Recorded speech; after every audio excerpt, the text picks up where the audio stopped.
Somewhere on Earth is off to Sri Lanka, the sacred island in Singhalese. It lies off the coast of India like a tear in the vast Indian Ocean. Its rich land and location have made it a coveted prize. After several centuries of European presence and internal conflicts, the island has now recovered its serene splendor. Shina is a student in gemology. Fascinated by precious stones, she's undertaking a journey to the heart of her land, to the origins of sapphires and rubies. She's off to meet the miners who toil in the depths of the earth. Jerome has flown with his balloon over the four corners of the globe. Childhood dream that now comes true in the early morning mists of Sri Lanka. Each flight is a release from earthly constraints.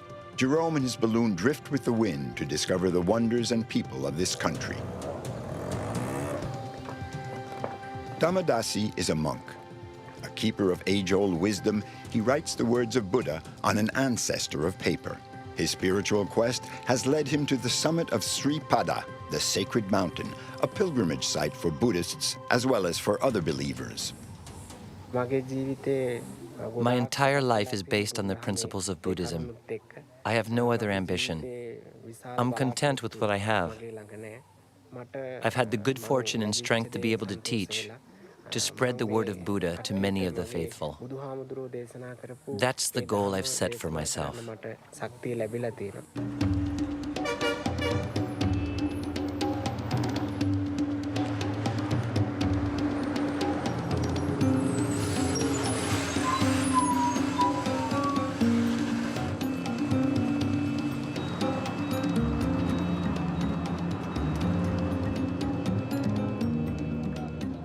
Shina is barely 20 years old. The journey she's setting out on will be like an initiation rite. Gemstones are one of Sri Lanka's greatest riches, and for Shina, they are a family affair as well. She grew up among uncles and brothers, all gem dealers.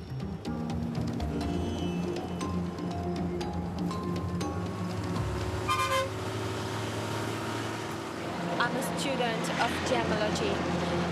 So now I want to learn more about gems, so that's why I'm traveling by bus to Ratnapura. Now I'm on the way to Ratnapura, so I hope to see some mines and rivers, and I hope to buy a gem from mine. So.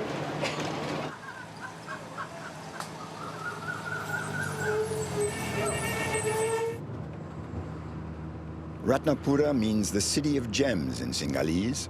The region has always attracted adventurers dreaming of riches. The route Shina is following has carried countless famous stones out of the region and even across the seas, like the famous 104-carat Stuart sapphire, which after several centuries and numerous owners now belongs to the Crown of England.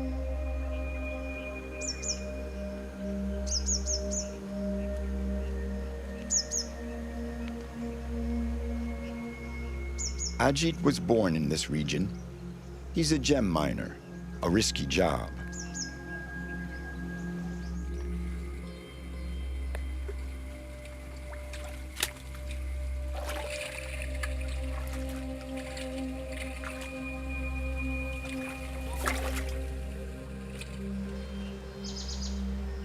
Every morning he prays to Buddha to protect him while he's down at the bottom of the mine.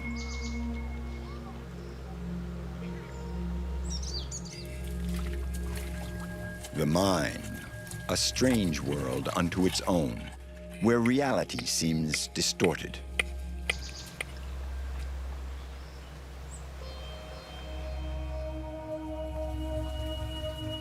In the almost total darkness, fear grips the belly. The heat, the humidity, these men sweat and toil, forcing the earth to give up its precious treasure.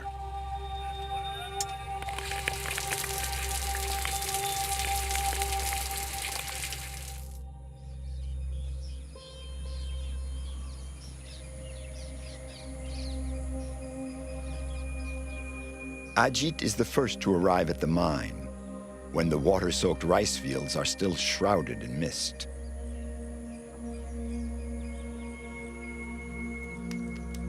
First a fire, then a cup of tea to brace his nerves.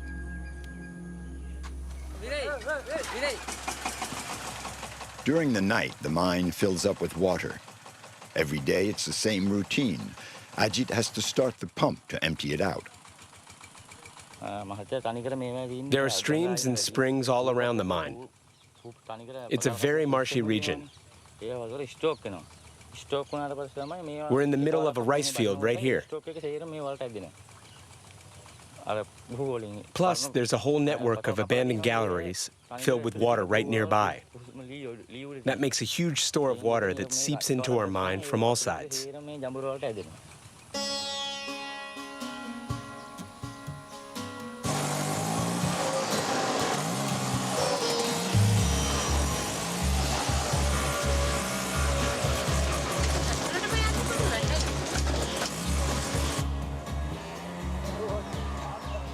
It's Shina's passion for gemstones that has drawn her here to the source of those stones. The blue sapphires, rubies, and moonstones, legendary names that inhabited the tales of her childhood.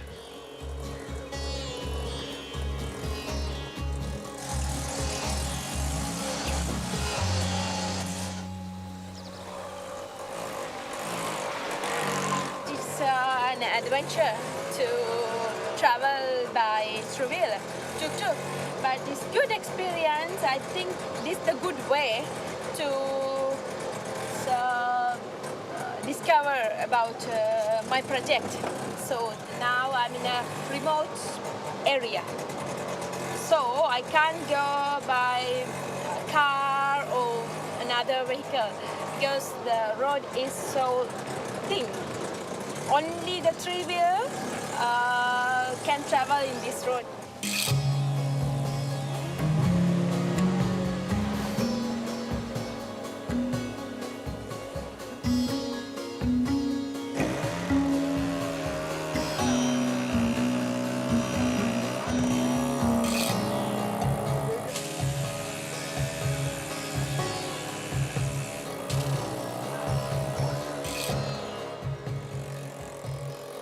For more than 2,500 years, the gems of Sri Lanka have been woven into its very history. This region is home to hundreds of cottage industry mines. The galleries are dug in this damp terrain where rice is grown on the surface, and below, men grope through the mud for the key to their fortune.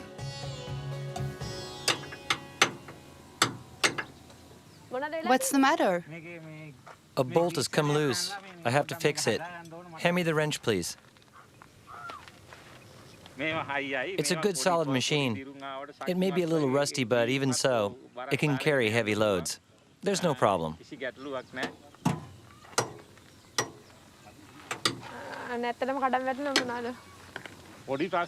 They break down sometimes, but you can fix them quickly. Only 3 wheels, but you can count on them. They go anywhere. There's no problem. If it breaks down, we patch it up quick, and then we're off again.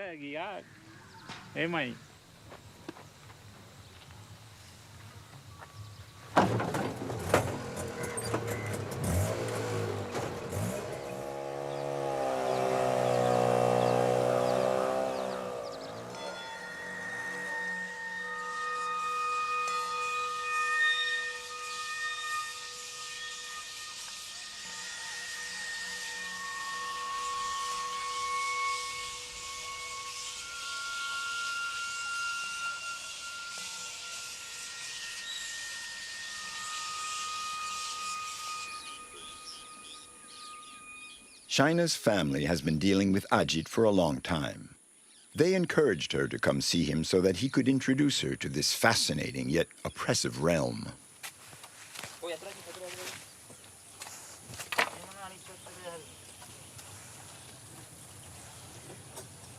So this is where you work? That's right. How do you get down? You see, there's a ladder here. You grab onto it and climb down, nice and slow. How deep do you go? About 8 meters. And tell me, what's a typical day like here?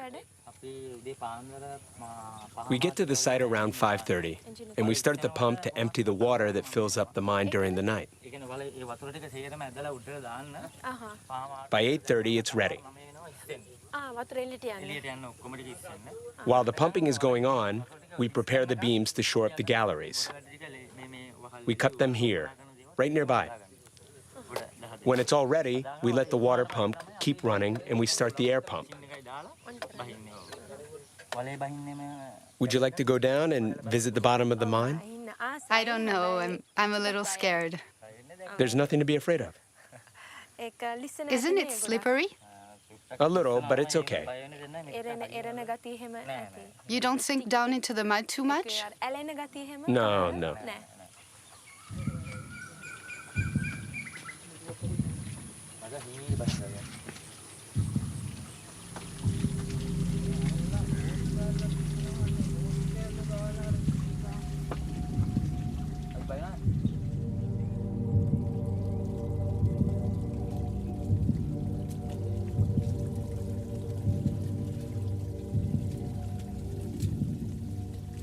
Spurred by hope, these men descend into the mine every day, again and again.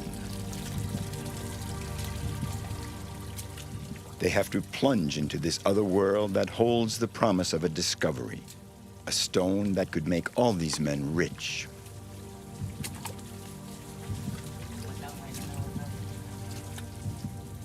And then, lit by no more than candles, they penetrate deep into the galleries, far from the surface and the world of the living.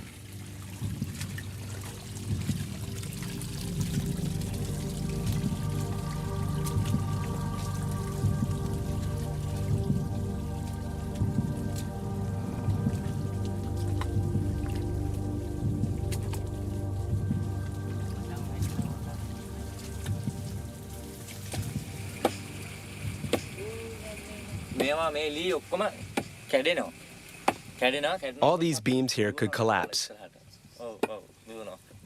And then you have to get out quickly. If the beams crack, we'll all be crushed. It's not very solid, and it's holding up all this heavy, heavy mud. It has collapsed before.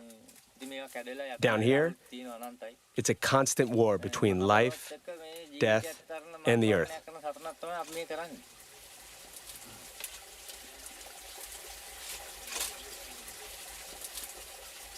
At the end of the gallery, the air is thin, the humidity at its maximum.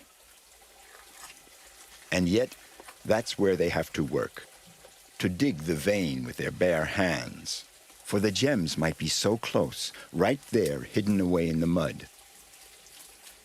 They caulk the walls with ferns, but that doesn't keep the water from flowing in.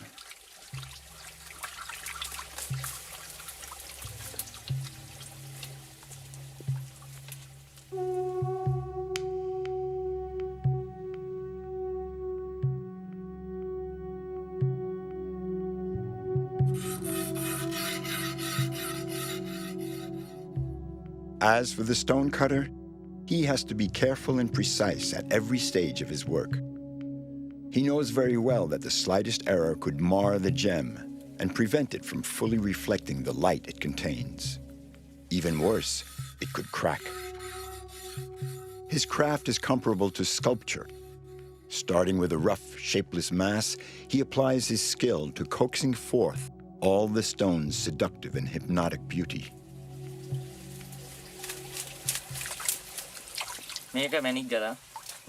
This stone isn't worth much, but we found it in the vein. It's often right next to a precious stone. This is the kind of rock you'd use for decorating your garden, but we don't bother to bring them up. Sometimes right near this sort of stone, you can find white and blue sapphires, rubies, even alexandrites. It's a way of spotting a rich vein.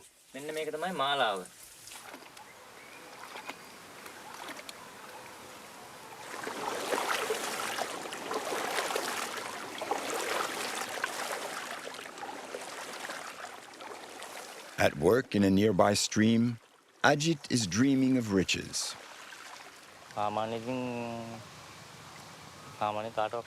I dig the earth, and I earn enough for a living without having to bother anyone. Someday we'll come up with a big stone, and then we'll all be well off. That's what gives us the strength to go on. The miner's eyes all burn with the intense hope of finding that one exceptional stone. Shina has discovered here a group of men who live by their courage and intuition. One needs luck, but even more important, the experience that no book can teach to unearth the stone.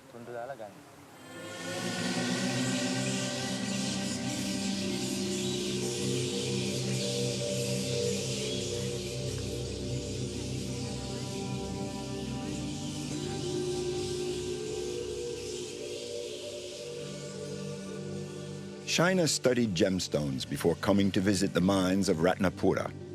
She's seen a great deal of jewelry and exceptional stones. But what she has come here to find is the origin of those precious stones that Ajit plucks from the earth. The rough stones that will reveal their splendor only when they've been cut and polished. This one is a ruby. How big would it be when cut? I think you get a 4 or a 5 carat stone from that. I would really like to buy a star sapphire from you. And this one here, this blue sapphire. These are all valuable stones. Finding a stone at the bottom of a mine is very hard, and the buyers aren't always aware of the work it entails. This is why I came here. This is what I wanted to see. A miner's life is very hard, but the days we do find a stone, we're really happy. This job is like searching for something invisible.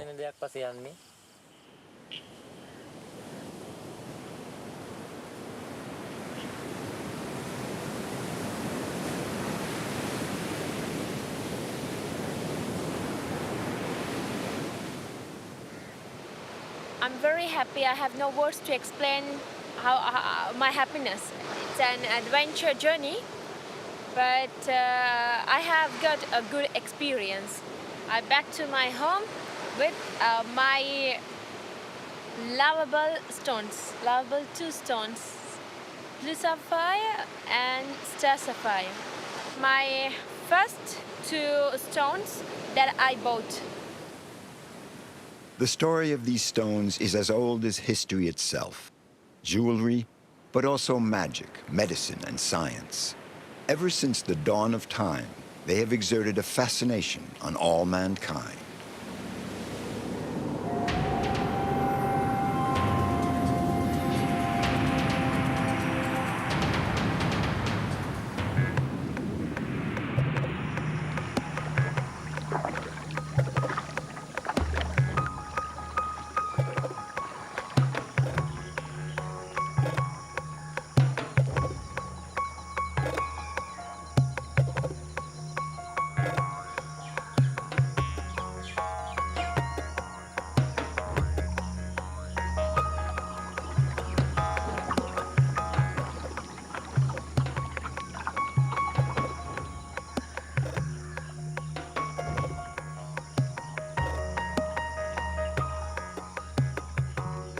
Jerome's different lives have taken him to the 4 corners of the globe. Scuba diving instructor, sailor, maître d' on an ocean liner, and now hot air balloonist. He has flown in Egypt, Kenya, Tanzania, Libya, South Africa, Florida, and Burma. And last but not least, he has landed with his balloon here in Sri Lanka to fulfill his passion and at the same time earn his living by sharing it with others.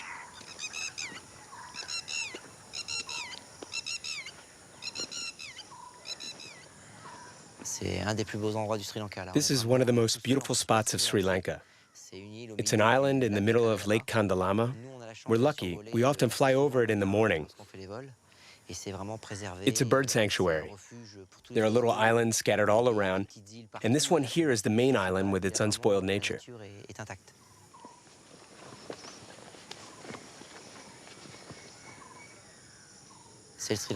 This is Sri Lanka, the real Sri Lanka, with the mountains all around, the tea plantations, the lakes, the birds, the thick, lush vegetation. We're really in Sri Lanka, and Kandalama is the very heart of Sri Lanka.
You can't get any freer than a hot air balloon. The thing about a balloon is that you can't steer it. You just go with the wind, you follow its whims. You're a passenger of the wind, its guest. You adapt according to what the wind decides. You let yourself be carried. So it's true freedom, but freedom where the wind decides.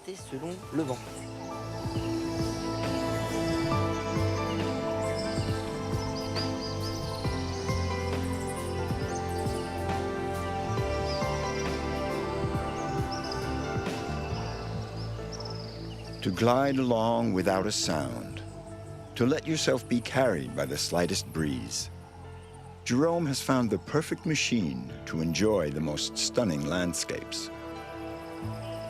It's the most basic form of transportation. Apart from the propane, which is a petroleum derivative, all the rest is reed and cloth. It's really very simple. Nothing more than that bubble of hot air above, keeping us aloft.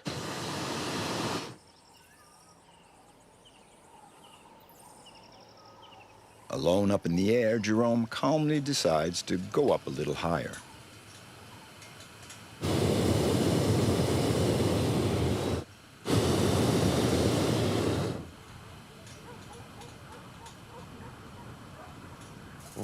We're getting there, 999 and 1,000 meters. That's it.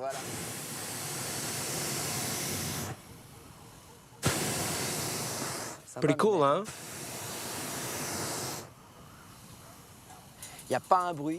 There's no noise.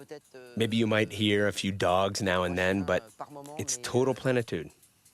Calm, absolute calm. 1,080 meters. All right, we'll start coming down now.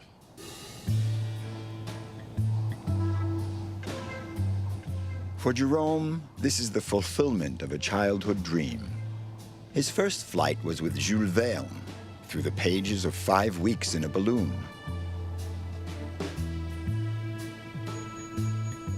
That book was a revelation for him. One day, he would be a balloonist.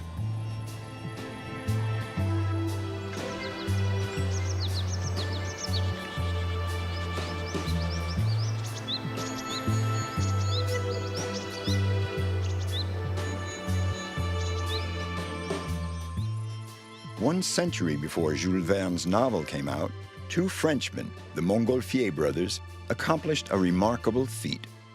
They invented the first apparatus to overcome the attraction of the Earth's gravity, thus opening the way to exploration from the sky.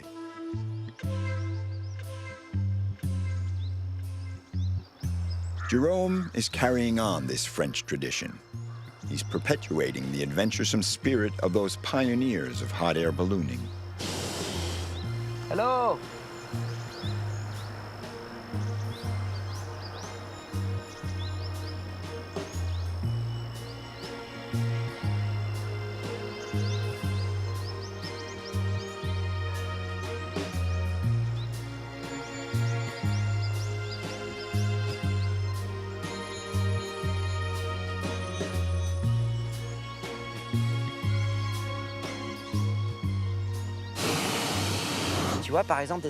You see that little brown patch down there?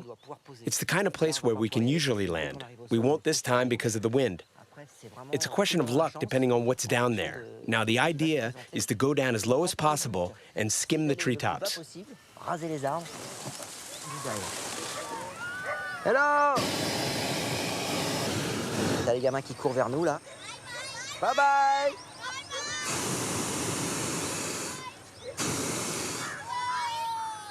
The problem is landing, especially in Sri Lanka. He has to aim for the zone between the flooded rice fields and the jungle.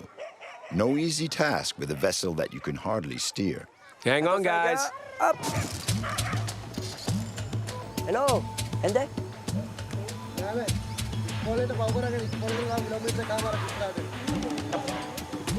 From which country?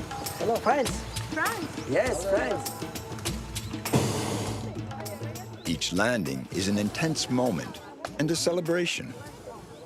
The surprise before this unexpected guest quickly gives way to a feeling of wonder. The guy's gonna pull. There's like two or three, minimum 3 guys there. Pull, and he's gonna deflect like this. And some guys, they're gonna go on here so it doesn't go into the water, okay? Jerome can always count on help from the villagers. Here in Sri Lanka, the whole community turns out spontaneously to lend a hand.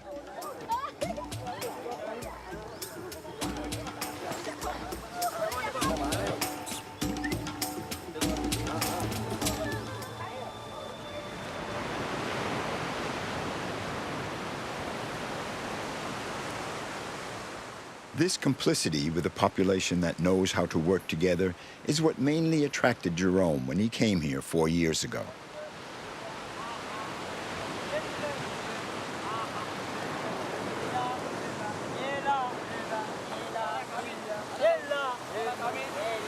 Oh, no, coming. Okay, good.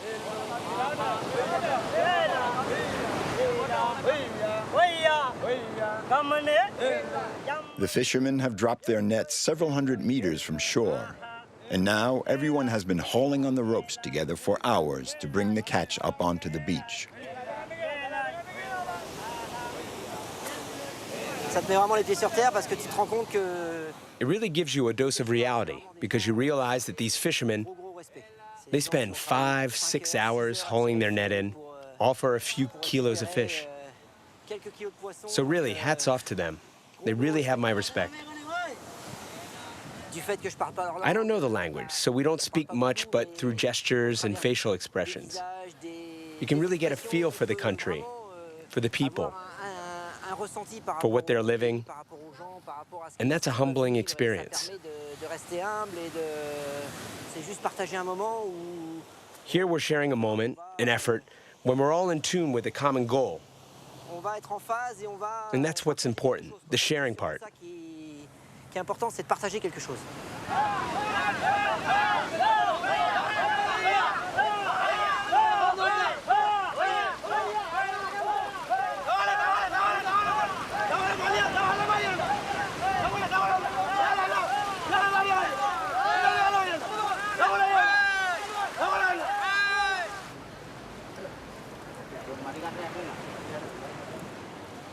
Once the net is up on the beach, there's a grim silence as everyone sees how meager the day's catch is.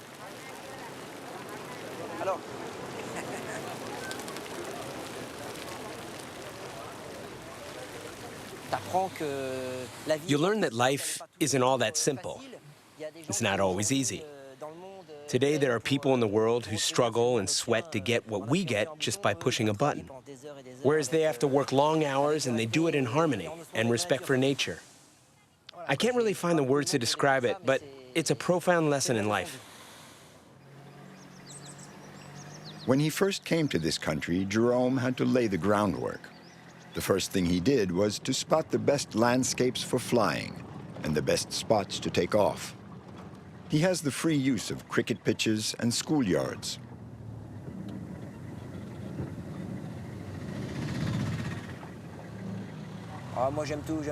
I really love everything about Sri Lanka. I mean, it's not just the people. It's the country in general, the hospitality, everything. It's great weather every day. From November to April, you can fly practically every morning. There's good conditions almost every day. It's ideal for ballooning. It's just awesome. But to fuel his passion, he has to go into town to stock up on the indispensable tanks of propane gas. Hello, sir. How are you?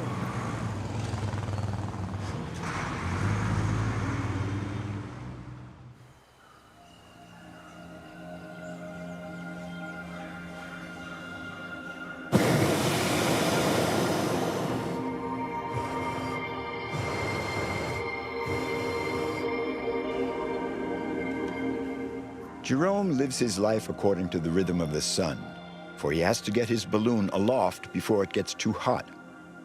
The difference in temperature between the air outside and inside the balloon is what produces this alchemy. At 5 in the morning, it's already 25 degrees Celsius. In 2 hours, it won't be possible to fly.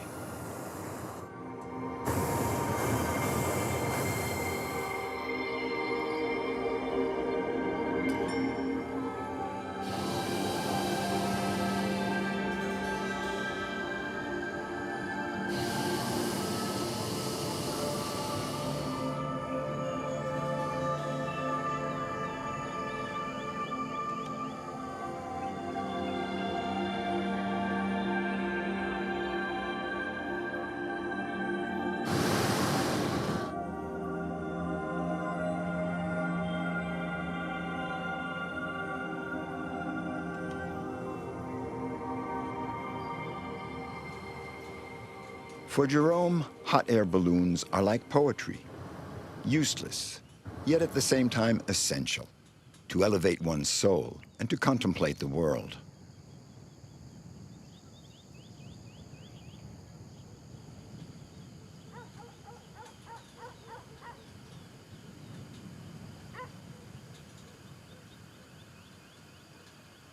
Qu'on soit tributaire de la météo me plaît aussi. I like that we depend on the weather. We're in harmony with the elements. We're at the mercy of every little breeze, temperature, the fog, a whole series of things that determine whether you'll be able to fly or not. And you're never sure.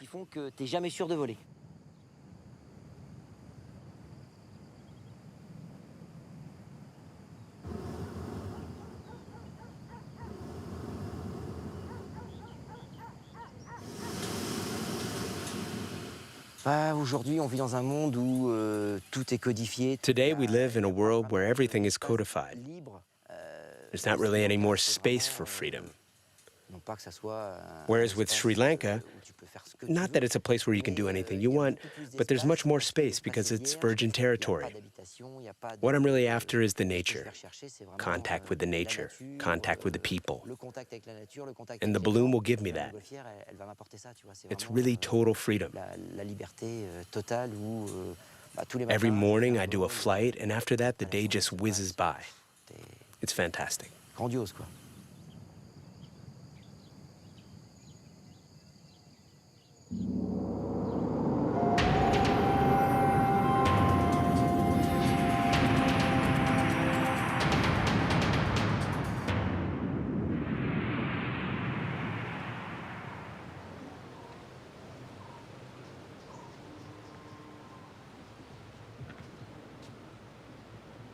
Damadasi was only 10 years old when he decided to dedicate his life to Buddha by becoming a monk.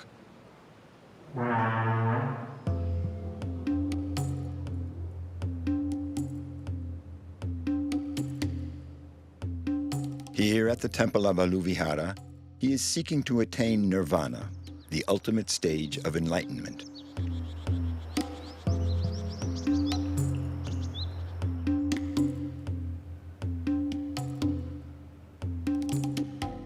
Buddha said, "He who is master of himself is greater than he who is master of the world."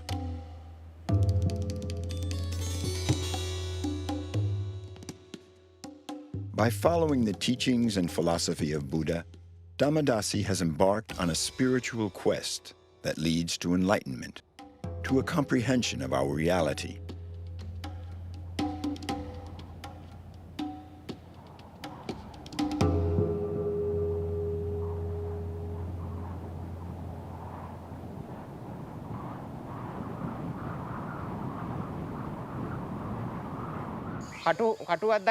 Mind the thorns.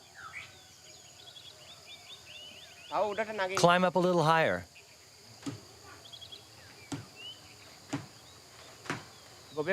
Is it a good frond?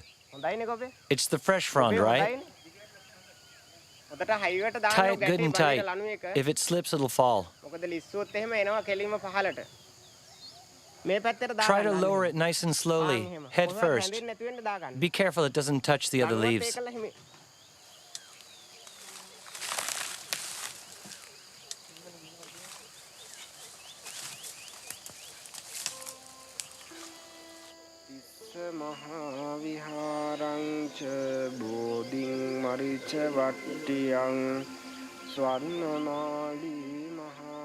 Here at Aluvihara, the Buddhist monks are carrying on a tradition that's over 2,000 years old. It all starts in the heart of the jungle.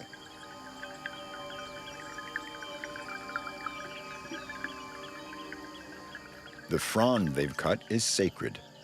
Dhammadasi carries it to his temple, one of the oldest of Sri Lanka. It dates back to the period when Buddhism first arrived in the country in the 3rd century BC.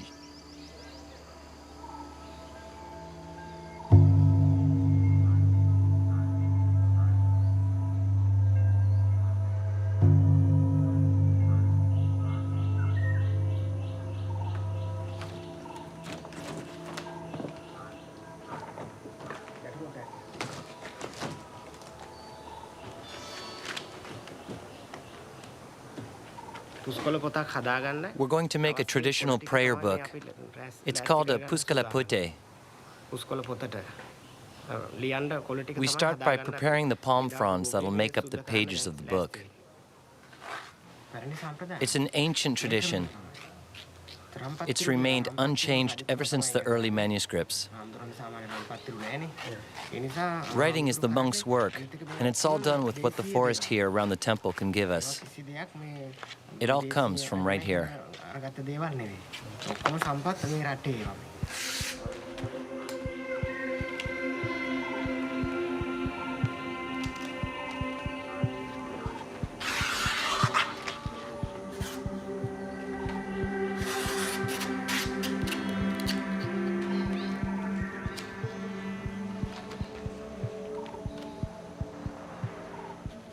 To produce his book, Dhammadasi repeats the gestures carried out by so many monks before him.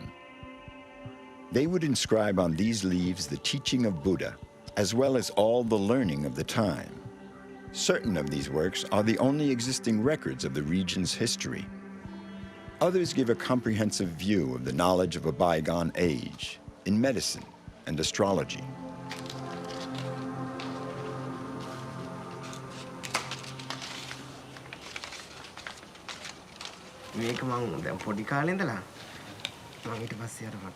I've been doing this ever since I was a small child.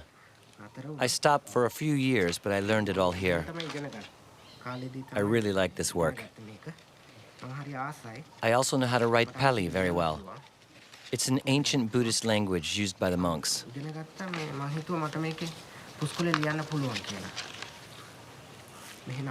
The man who taught me how to hold the leaf and the stylus was a great monk, but he didn't teach me the art of writing. So I figured that by studying the sacred scriptures, I could learn on my own. And that's exactly what I did.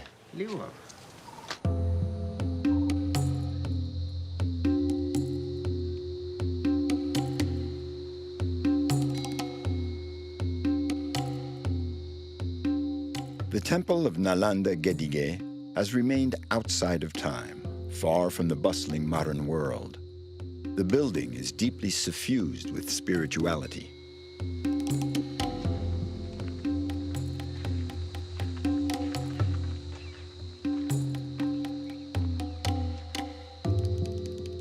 Damadasi likes to be off on his own when he's transcribing the sacred words of Buddha. This is the path he has chosen. It's his contribution to humanity. The words and philosophy of Buddha were not written down right away.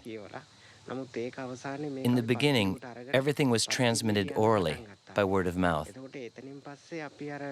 Then they began to write on these leaves. From that moment on, the teachings were no longer deformed, because they were teaching what was written. I'm doing exactly the same work as the scribes of long ago, and they dedicated their lives to this task. I inherited this tradition, and it gives me great satisfaction.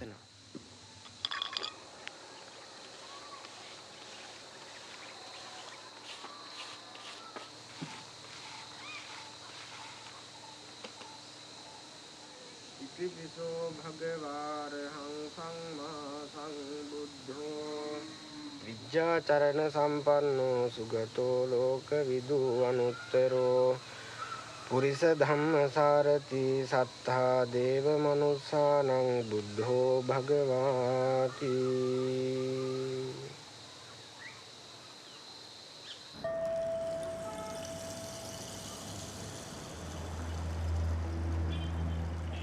Kandy is the Buddhist city of Sri Lanka. It's home of the Buddha Tooth Relic Temple, a major place of worship and pilgrimage for Buddhists from the world over.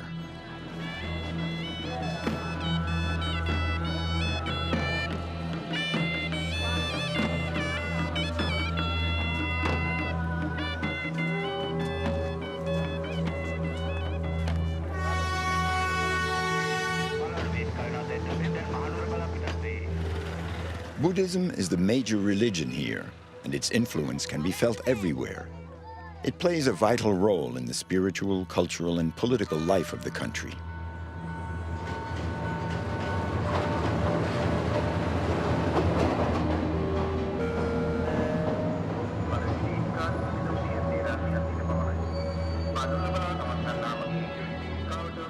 As in all religions, the faithful make pilgrimages to the holy sites, voyages to the heart of their spirituality.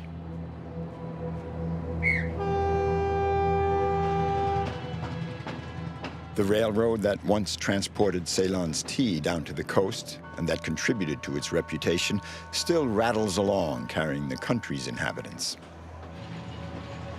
Every Buddhist in Sri Lanka hopes to make the pilgrimage to the summit of Sri Pada, the sacred mountain in the center of the country, at least once in their life. It thrusts up into the sky, a perfect cone, a bridge between humanity and the divine.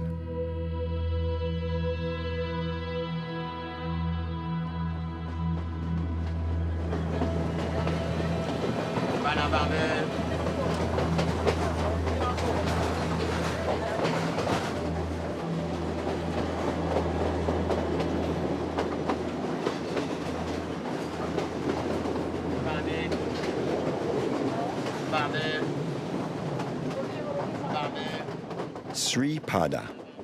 Legend has it that Alexander the Great, Marco Polo, and other famous voyagers came here to see the sunrise. The kings of Sri Lanka all made the journey here to bow to its eternal grandeur.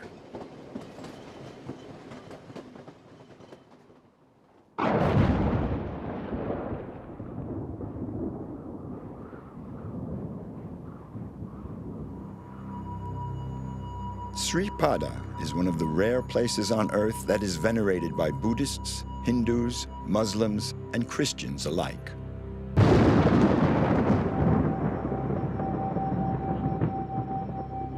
The belief is that Buddha himself left his footprint here.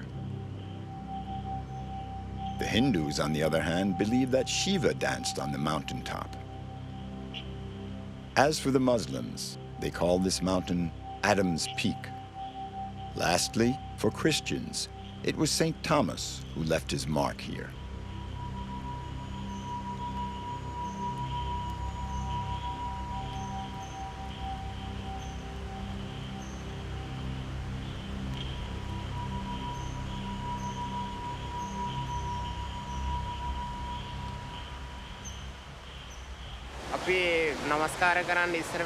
Here, we're in the sanctuary of the god Saman, the Sita Gangula. It's an icy mountain stream. We purify ourselves, and then we will do our prayers. We have to purify our body, our thoughts, our heart. That gives us the force to undertake this journey. The pilgrims wear white. Damadasi ties a coin wrapped in a piece of saffron-colored cloth around their wrist. They will deposit it as an offering when they get to the top of the mountain.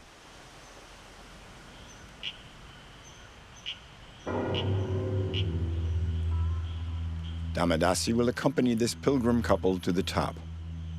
They've chosen a night of the full moon, a poya. In Sri Lanka, this is a time dedicated to spirituality. They set out early while it's still dark in order to get to the top for the sunrise.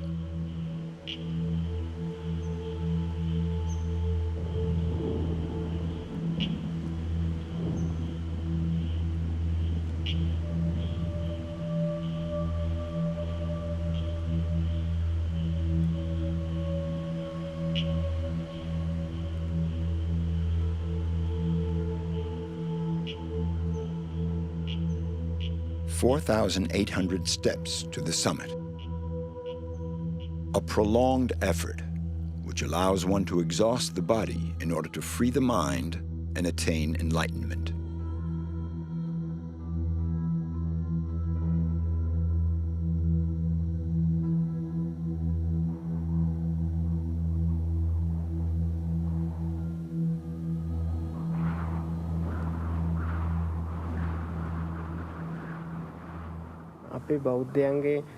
The final goal of all Buddhists is to reach nirvana, the ultimate state of being.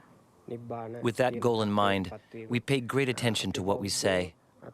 We learn how to dominate the violence that exists within each of us, in our gestures, in our thoughts.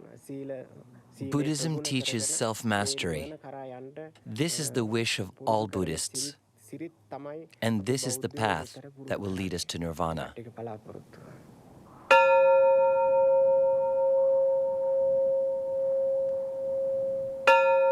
The tradition is that each pilgrim rings the bell upon arriving at the summit, once for every time they have visited this holy site.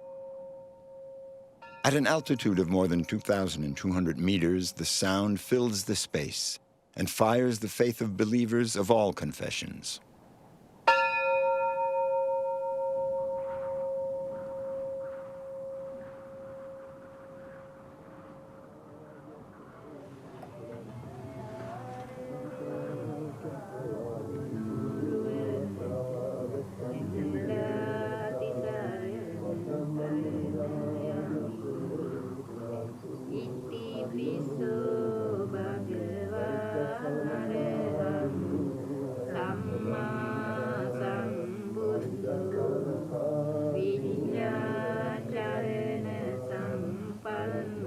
The manuscript that Damadasi is holding dates back more than 500 years. Namo tassa bhagavato arahato samma sambuddhassa. Namo tassa bhagavato arahato samma sambuddhassa. Pujemi buddhang kusumena nena punyena metena labami mokkhaṃ. I've already read this sacred book down below, but this is the first time I'm reading it here on the mountain, and it's a great honor for me. It's an incredible experience. It's thanks to my good karma that I've been blessed with this good fortune. It's the result of my past lives.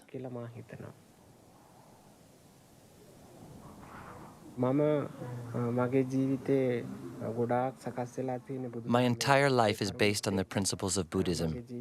I have no other ambition. I'm content with what I have. I've had the good fortune and strength to be able to teach, to spread the word of Buddha to many of the faithful. That's the goal I've set for myself. I plan to continue studying and deepening my knowledge of this philosophy, and I want to follow this path as far as possible.